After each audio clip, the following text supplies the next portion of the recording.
Miranda Devine joins us now. Our friend Miranda, fantastic columnist for the New York Post and author of Laptop from Hell. And Miranda, before we dive into Doge, Trump, saving the country, all that good stuff, I hear you just got a ride on Trump Force One. How was it? I did. It was absolutely fantastic. The ride of a lifetime, an enormous plane. And in fact, I got onto it with the staff on the baby back stairs, which Joe Biden used to always take. And funnily enough, those little stairs take you into the luggage hold. You have to climb another set of stairs to get to the upstairs, the back of the plane. And then you have to walk all the way up the front to get to the president's suite, which of course President Trump gets to by walking up the big boy stairs with the red carpet on them up the front. So what a bizarre situation that we lived through. I keep pinching myself trying to remember how crazy the last 4 years were and how wonderful it is to see everything being put to rights now with Trump. Miranda, we're going to get to a bunch with you. But that's awesome, and I'm glad that the Trump team is treating you with the respect and esteem that you deserve because, as I've said for some time, you should get all the Pulitzers that they actually gave to all those other organizations for all the legitimate lies surrounding Russia. And by the way, the Trump lawsuit has made it through multiple different attempts to dismiss, and the Pulitzer Prize board is maybe going to have to end up settling with Trump before all is said and done. But I know this. I'm betting you have seen it.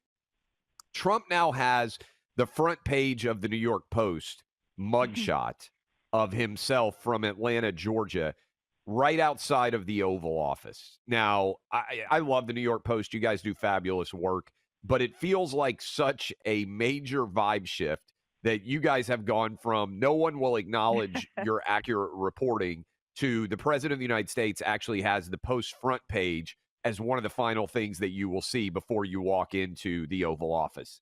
How does that feel? It's fantastic. There's an entire corridor which is basically devoted to New York Post front pages, and that one, of course, is center stage. And then on the other side of the corridor are a whole bunch of framed Time magazine covers where, Donald Trump is sort of person of the year, et cetera, should be man of the year. And so it's really like a vindication for Trump because you walk through that and you get to the press secretary's office. And so that's the media sort of baptism of fire that he endured throughout his campaign, and he came out victorious. Miranda, what do you think happens now and going forward for the anti-Trump media? It seems like they're out of tricks. They know the old stuff doesn't work. They know that they have probably reached the absolute low point of their credibility. I think credibility. I think places like the New York Times, CNN have never existed at a lower credibility place than they are right now. And so, do they just try to ride this out and go back to being quote journalists, objective journalists for a while? I mean, how do these other networks that really went all in on destroying Trump now show up and cover this White House, knowing that the public isn't on board for a lot of the nonsense and they've just lost a lot of what they once had? Look, just like the Democratic Party, I don't really see any signs of remorse or atonement or any changes going on. The New York Times is still lying. Just this week, they had some newsletter in which they said that, one of their critiques of Tulsi Gabbard was that she insisted on claiming that the 51 former intelligence officials had tried to help Biden's campaign by lying about the Hunter Biden laptop, saying it was Russian disinformation. They said without evidence. I mean, you don't need there's so much evidence, including an email from Mike Morell, the former CIA acting director, who actually wrote that letter after being told by senior campaign advisor for Biden, Antony Blinken, to do it, an email to John Brennan in which he says, we're doing this to give Biden a talking point in the debate against Donald Trump because we want to help the campaign. Like, the evidence does not get any better, and yet the New York Times is still in denial. So I don't see them reforming. I am told, though, by Carolyn Levitt, who is Donald Trump's brilliant 27-year-old youngest in history press secretary, that she is getting behind the scenes gratitude from the press pool, who have been just kept in the dark for 4 years. Karine Jean-Pierre, Carolyn Levitt's predecessor, was abysmal at her job and so arrogant, thought she was doing a great job, brought in a huge binder of information and still couldn't give any answers to questions. So I think the working journalists at least are grudgingly grateful that they're getting answers and that they have something to write. But it doesn't seem to be filtering through to their content, to their editors who, and you look at the likes of MSNBC, Rachel Maddow, again, they lie. She lied the other day that Donald Trump, the quid pro quo for Elon Musk was that Donald Trump had given him a contract to the State Department to buy a bunch of Teslas. That contract was done in the Biden administration. Another lie, but it doesn't seem to stop them. They tell lies, and I think they have a shrinking but still kind of crazy fringe audience that hangs on their every word because they want to believe it. They don't want to admit that they were wrong about Donald Trump and that Trump and his band of avengers are setting the country right again.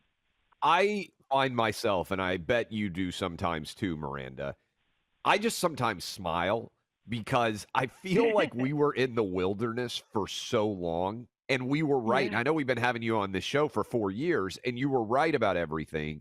And November 5th felt to me like a validation in many ways of, hey, you're not crazy, and the country's starting to see it.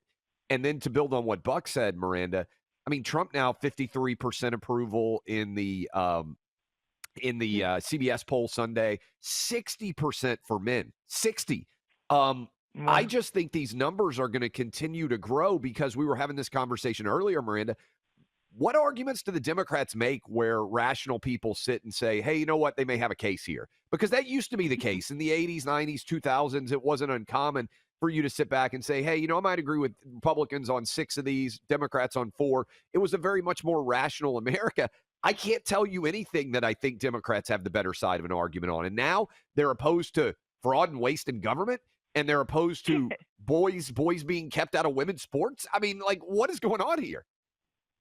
You're so right. And also the optics are so dreadful.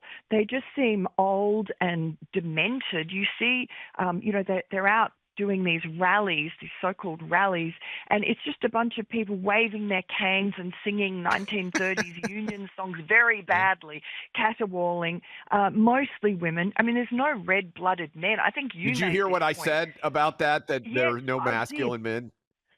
No masculine, you're absolutely right. And you see it. It's, I think even James Carville said the Democratic Party's been taken over by these screechy women with blue hair. And no one is attracted to that. No one wants to be part of that team. And, RFK Jr., after his swearing in yesterday, just made the most magnificent speech in the Oval Office in which he said, this is coming from a Democrat, Kennedy royalty, saying, first of all, that Donald Trump was he felt it was his gift from God to allow him to do what he wants, which is to curing childhood illnesses. But also he said to Donald Trump that you are a pivotal figure in history and you are the sort of man on the white horse that we have been waiting for to rescue us, that someone who is, strong enough and I guess ballsy enough to confront the orthodoxies and to rewind those in power who've abused it for so long. Donald Trump is a flawed man, but he is a pivotal man in history. Whatever is his makeup, it's extremely unusual. It is unique. I've never seen a leader like him, but he is a born leader, and people listen to him. He has a very good gut feeling. He told me he had a nose for USAID being corrupt. He can tell crooked people crookedness.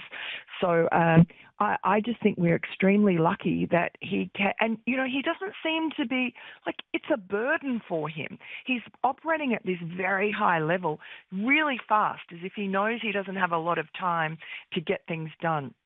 But this time, unlike his last presidency, he's been able to surround himself with real geniuses. I mean, he calls them geniuses. He puts a lot of stock in high IQ, he says, which is so refreshing. People have been tippy-toeing around that for a long time. But, I mean, intelligence makes the world go round, and he's got reams of it in the Oval Office and in his administration. Speaking of Miranda Devine, New York Post columnist, and Miranda, I also find it fascinating that it seems to me every step that Trump has been taking so far, there might be some more contentious partisan stuff down the line. Right now, it seems more along the lines of common sense stuff. Getting rid of Tren de Aragua illegal aliens and sending them back to their country. And these are people who are preying on Americans. They're a danger to to the communities that they are illegally in the first place. That's just common sense, right? Cutting government spending, the stuff that Elon is doing and what he is finding. And now, Doge's website, we didn't even announce this, Clay. Doge's website is now up for people to see all of this. It's very transparent. This is the spending. And Democrats are in the position of arguing in favor of continued Medicare payments to scammers in the former Soviet Union or something. It just seems like they're going to keep digging the hole deeper. Yes, and I think it's the transparency that Elon Musk talked about in the Oval Office the other day. This president is the most transparent in our history, and that started day one. I was in the Capital One Arena in Washington, D.C. On Inauguration Day, where the inauguration had been moved to. And Donald Trump arrived after his swearing in at the Capitol, and he brought with him a whole pile of executive orders to sign in public in front of everybody. That was the first sign that this was different. It wasn't secret little, things happening back in the Oval Office in 9 to 5. This is a guy who burns the midnight oil till, well close to midnight, and who is doing everything in public. How many press conferences has he had? How many times has he invited the media into the Oval Office or onto Air Force One or to Mar-a-Lago? This is a guy who doesn't have anything to hide, and he wants to bring the American people along on this adventure to reclaim America, to make America back to what it was. And, the American people, they chose Donald Trump with eyes wide open and overwhelmingly in every possible metric, and they like what they see, and you can see that in those approval ratings you just said. And I think as the scales fall from people's eyes, as they realize that they've been propagandized by the dishonest media narratives, the resistance media, I think that will only grow. Look, I also think, no caution, they're going to make mistakes. The Democrats are going to get back on their heels. The resistance media is going to find narratives. They're always poking and prodding and looking for them. They will find some that stick. But at the moment, it's just he's unstoppable. Miranda, you are from Australia, as people might be well able to tell with your accent here.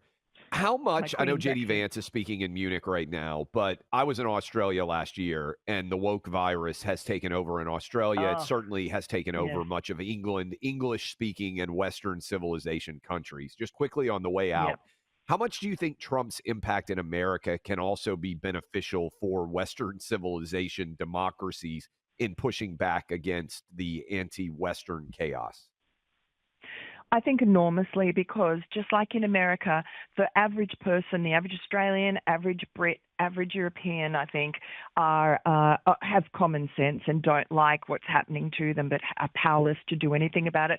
Unfortunately, those countries don't have America's Constitution to protect them, their First Amendment, Second Amendment, and so on. But they are seeing the model of Donald Trump and what is possible.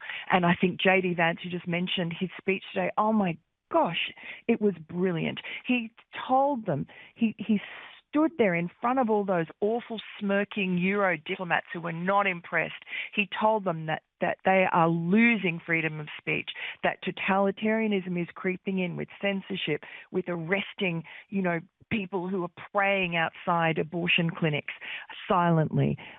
He set a warning, and he didn't sugarcoat his message. And it is, the veil of darkness is falling across the world, except in America. America is the one beacon of hope that we have to push back against this sort of techno-totalitarianism that is happening and that is risking our freedoms. So thank God for the Trump administration, and for J.D. Vance's just brilliance. He is a brilliant man with a great grasp of how the world works. Outstanding stuff, Miranda Devine. Keep up the good work. We'll talk to you again soon. Have a great Valentine's Day, by the way. Thanks so much, guys.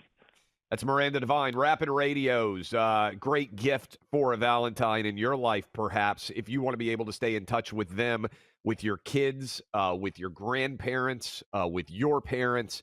It's amazing. Nationwide walkie-talkie network. If you remember, like I do, running around back in the day with your G.I. Joe walkie-talkies that you may have gotten for Christmas or your birthday, those were super cool. Imagine nationwide, high-tech, basically working on a cell phone network. It is fabulous. You are going to love it. Get hooked up right now, rapidradios.com. 60% off, free UPS shipping from Michigan, plus a free protection bag, 5-day charge. We have it in the Travis household. You'll love it. Get hooked up right now. Rapid Radio walkie-talkies, rapidradios.com. Free UPS protection bag, shipping from Michigan. Add code radio for an extra 5% off. That's rapidradios.com, code radio.